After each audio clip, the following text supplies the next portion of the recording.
Well, this is a real privilege for me to speak to my colleague, Bruce Wilkoff, who I had the privilege to work with from 1991 to early part of 2005. Um, and Bruce, when I got to Cleveland Clinic in 1991, he already was pioneering the field of cardiac pacing and devices, and he has persevered throughout all these years. And I really wanted to talk with him because only recently we connected by email with some important updates. So welcome, Bruce.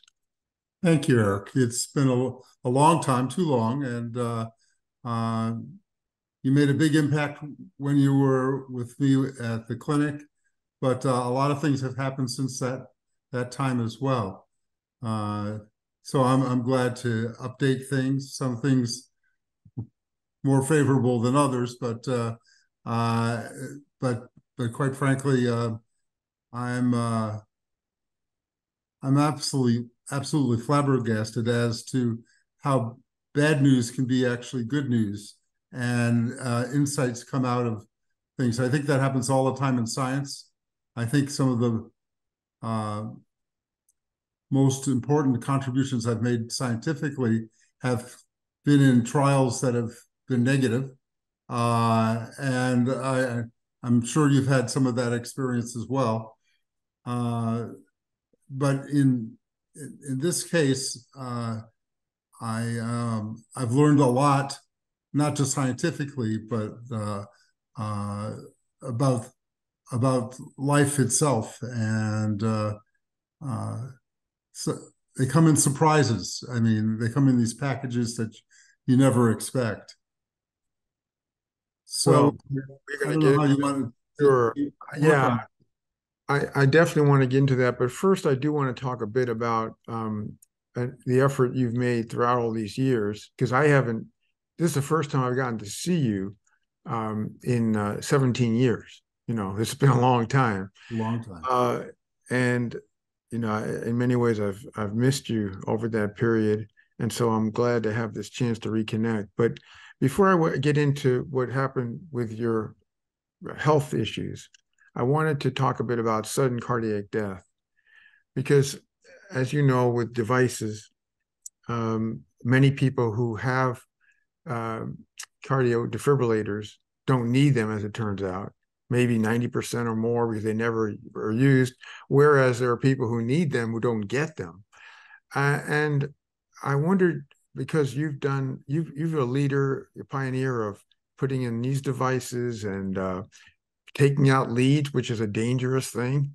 Been the master of that around the world, and so many other things you've done with cardiac devices. I just want to get your sense about the progress that's been made in that area, and particularly about sudden cardiac death, if you will.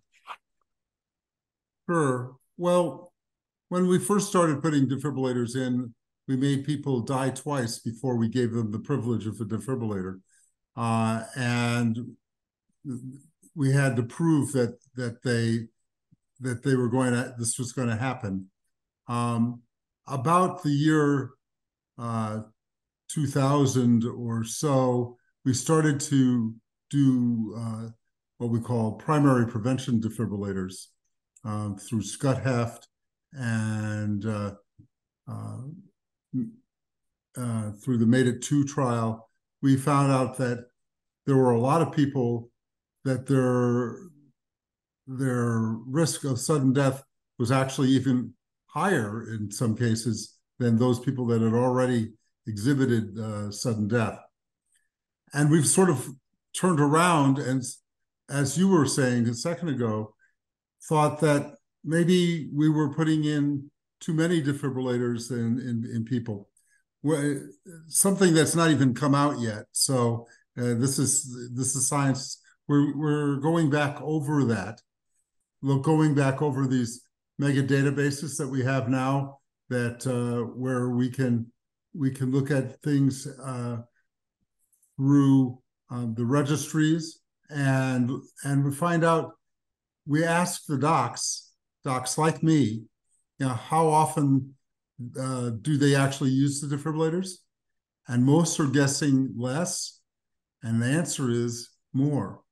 Uh, Mm. and so we're talking in the 40 to 60% range. And I think when this data comes out, people are going to be surprised.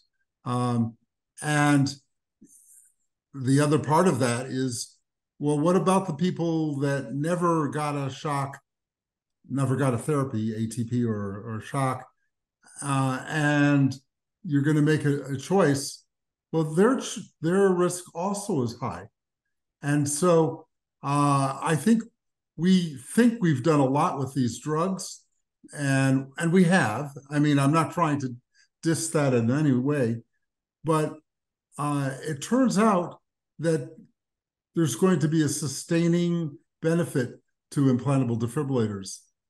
About the time that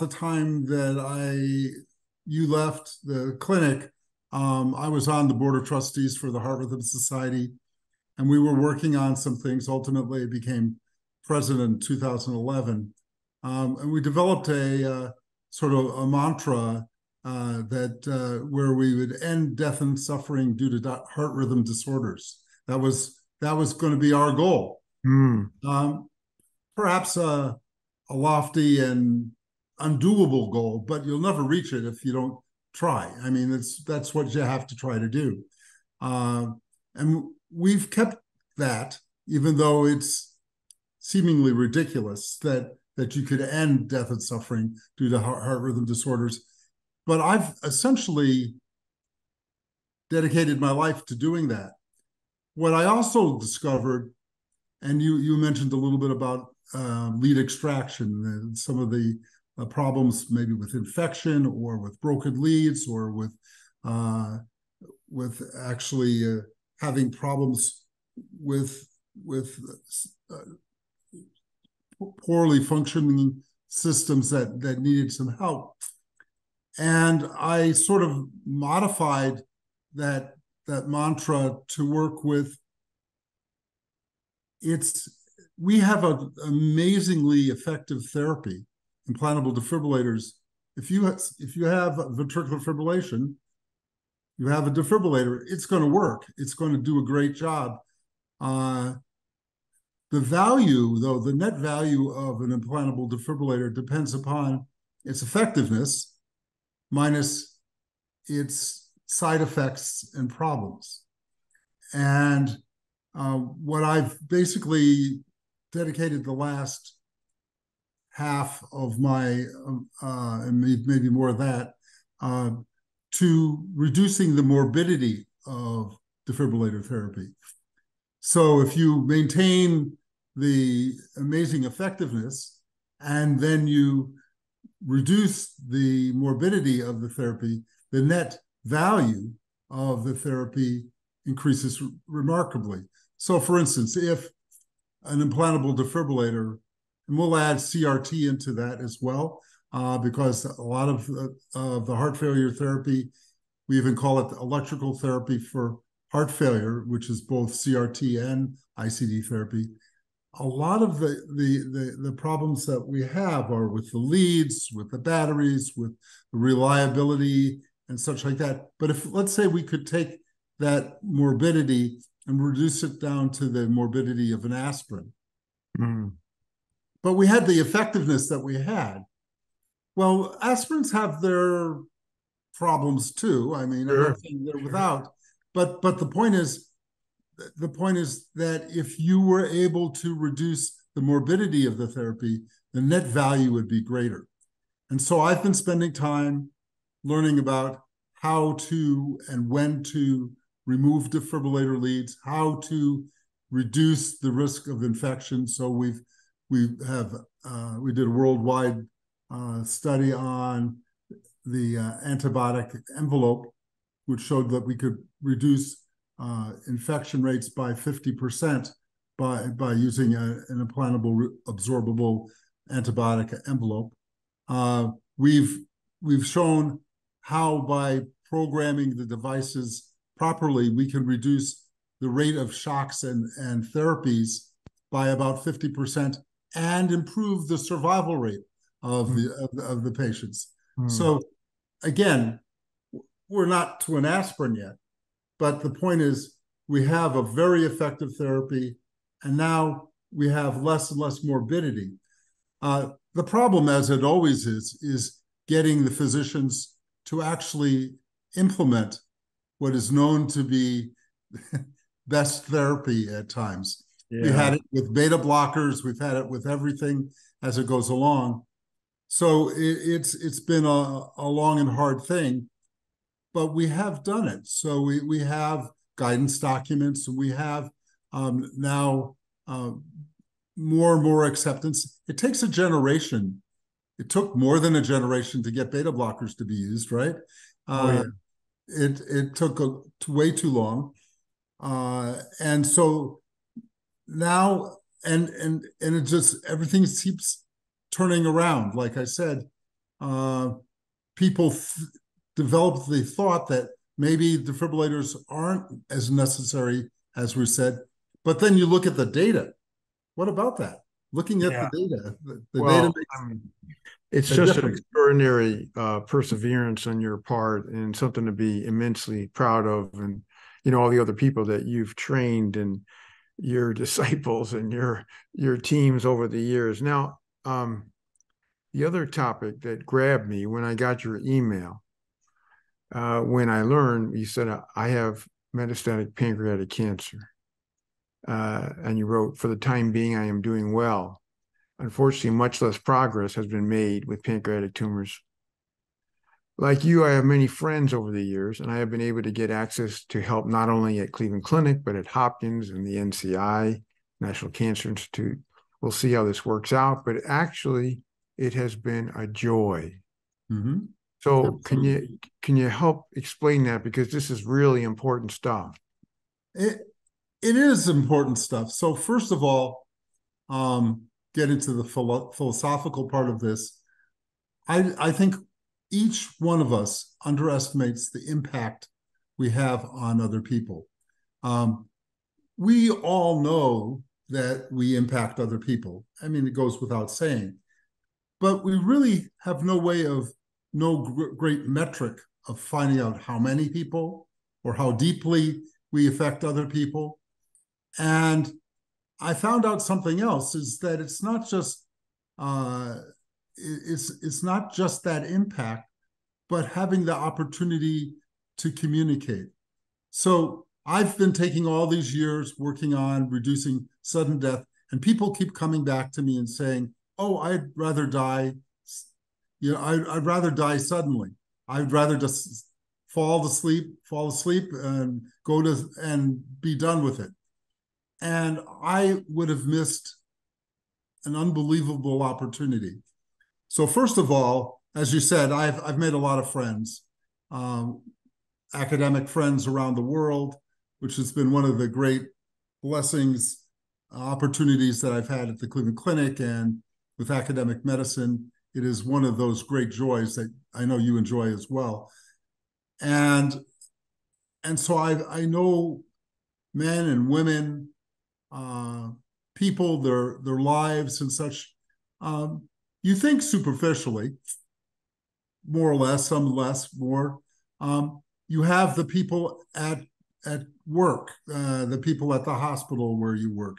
You have the fellows that you work with, and we're talking about after working.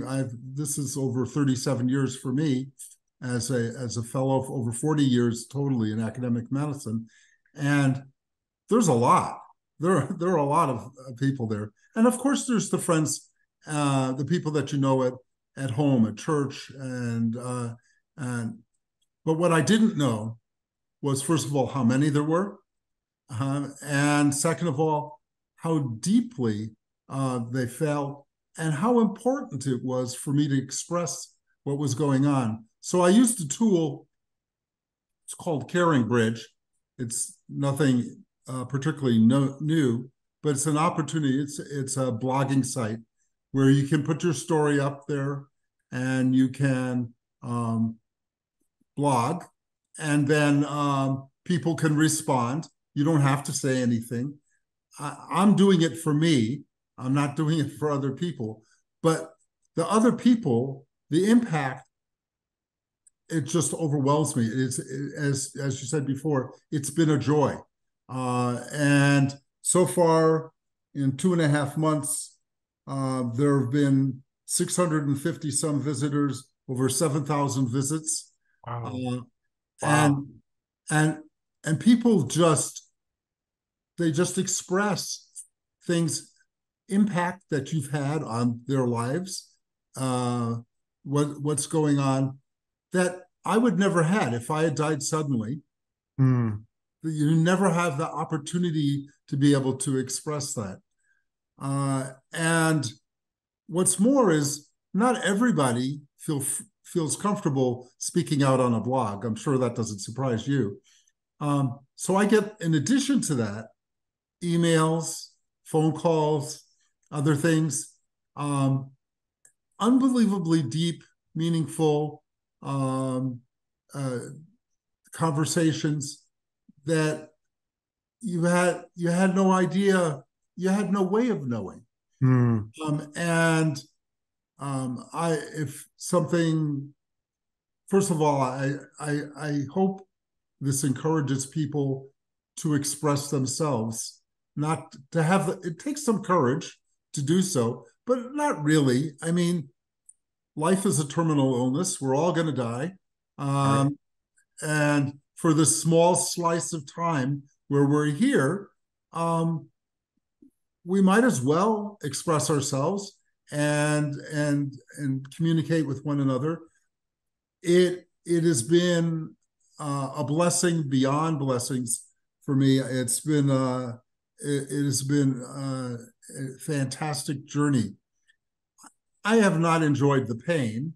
I have not enjoyed, the GI upset and the other things that go on along with that. But I would not put it. I would not leave it behind. I would not. And I think it's one of the biggest lies ever that that sudden death is a friend. Hmm. That sudden death is the way you should do it. Life is precious, and it's only precious if you choose to talk and express yourself and talk to other people, um, people from every persuasion, people who probably disagree with each other violently at times, are it's just been something else. So I spent my whole life working on sudden cardiac death and preventing sudden cardiac death, not really realizing how important it was and how even I had been taken in to some extent with, the the opportunity that comes with dying quickly, avoiding the pain. You're avoiding pain, but you're not avoiding what's most important, which is relationships. So that's the story I've been wanting to tell, and it just keeps on going. I don't know how this is going to end. Well, I do know. I mean, I'm going to die.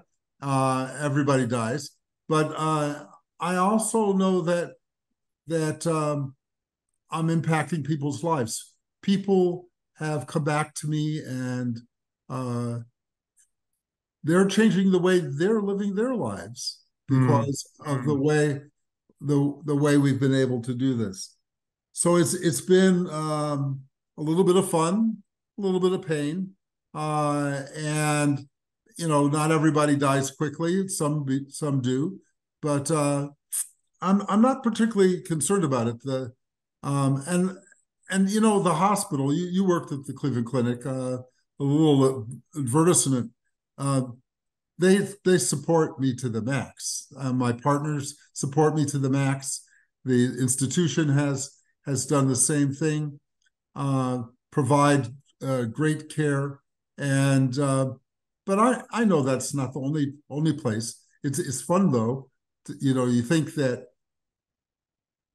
you live in a universe where everybody does great things. You find out that there are people all over the institution that do the same thing. And it's not just one hospital.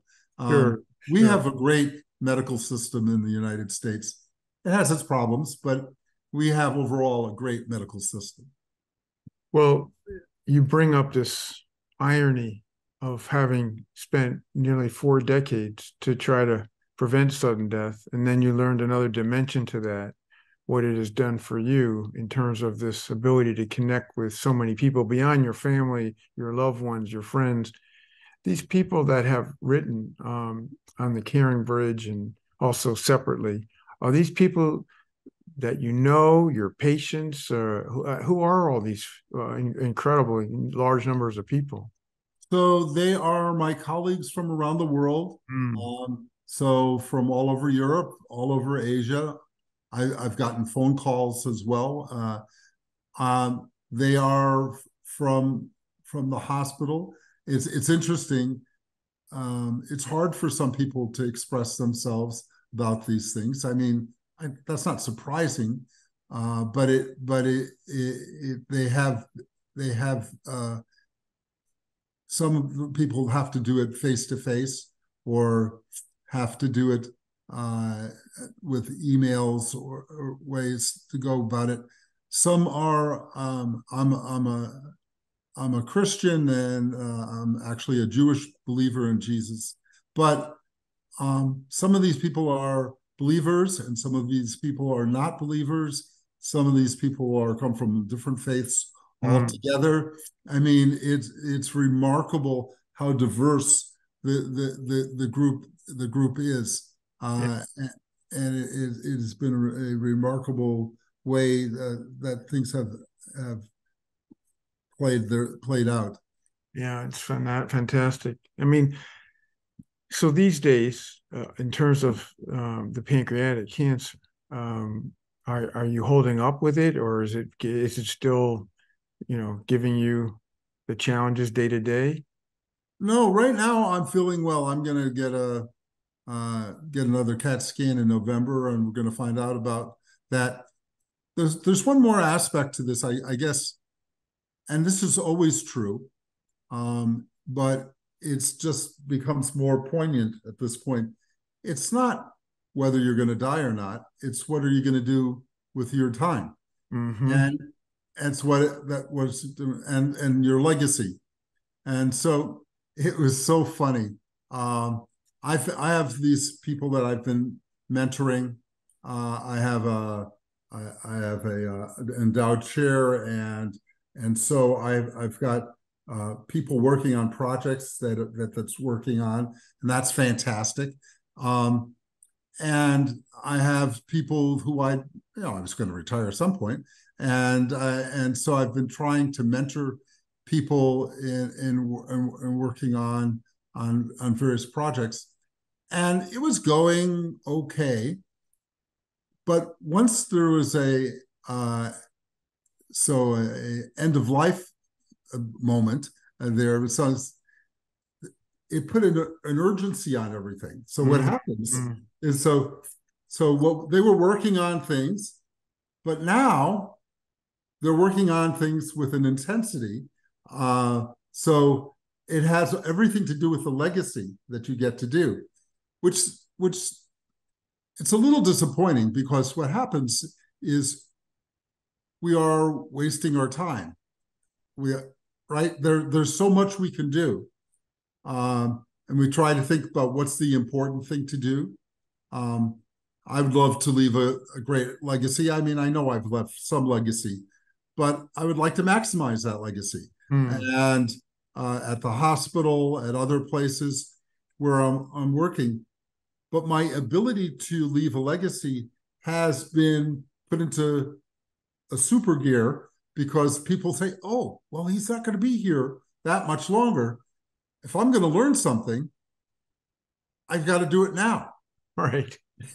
Huh. And and and and we all you know we all waste some time. I mean, and we all need to relax and do other things as well. I've been telling my fellows for years is that you need to understand where your passions are and where your skills are, and learn how to push on those things. You're going to have to do things that you don't like to do and that you're not as good at, because that's part of being a great partner. And but learn strategically how to say yes to those things where you're skillful and you have passion. If you do that, then you can be extremely successful. If you plug along and you just do everything that comes before you, you're going to waste a lot of time. Yeah. And you really need to do that. And so what I've been trying to do is get people to understand it's time to turn it on and use your life and use it expeditiously. You can make a difference. You can have a legacy, and I'm very thankful for the opportunity to see that people apparently did appreciate who I was or what I was doing and the things that I've done. And I'm very thankful for that. And I'm thankful for this opportunity to express it to you. Well, when you grabbed me with that note you sent, because I didn't know any of this, but of course what was so extraordinary is that you were lacing the comments with the joy you were experiencing, which, in all the years of communicating people facing death, that was not one of the things I would typically, if ever, encountered, which says a lot about you, Bruce. I mean, you're a phenom as a person, as a physician. I know we cared for many patients together over the years.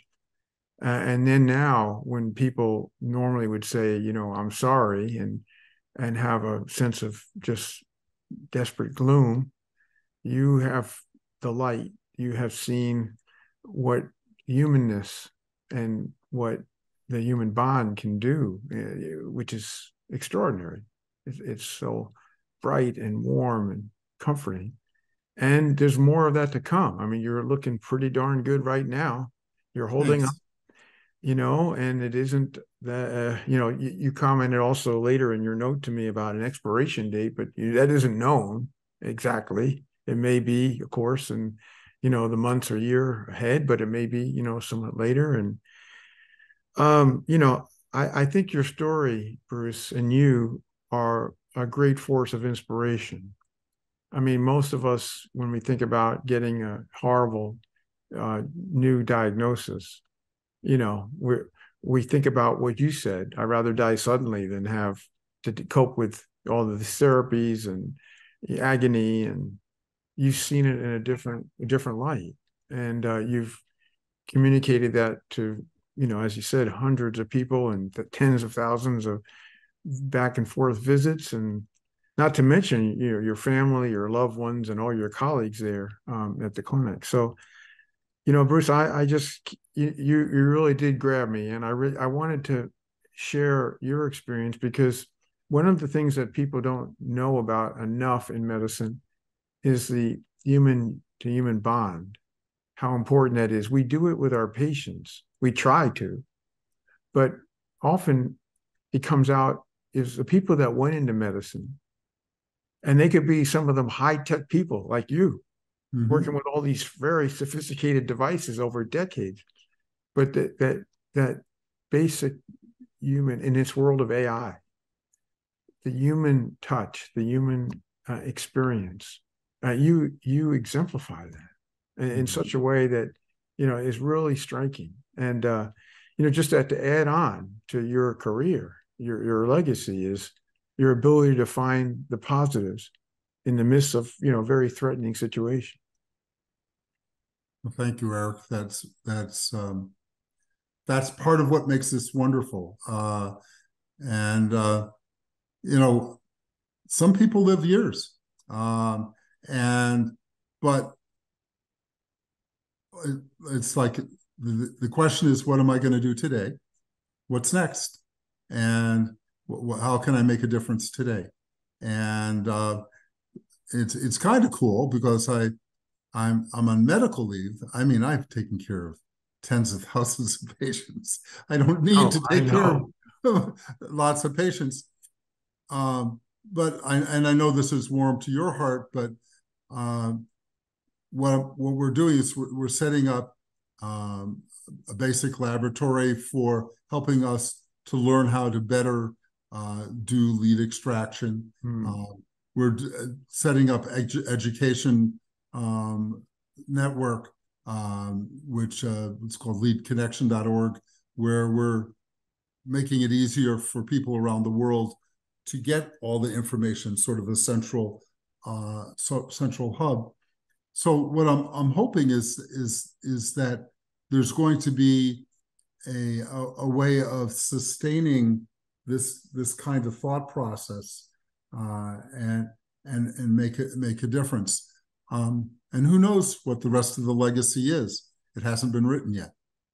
Right. Well, I hope that this conversation we've had today will help get more people to come on to caringbridge.org and visit with you. I think they will.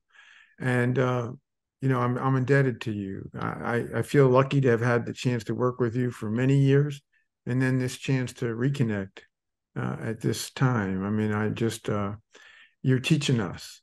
Your experience is something that we could all benefit from, and I just think you deserve, not just for your career, which has been in itself pretty amazing, the impact you've had in electrophysiology, cardiology, devices, and all the things that you did. I remember the old days when you would be the first to take out these leads that could be life-threatening, and you were using laser and all these things, and nobody else would take this risk, and it was a necessity for some of these patients to go on.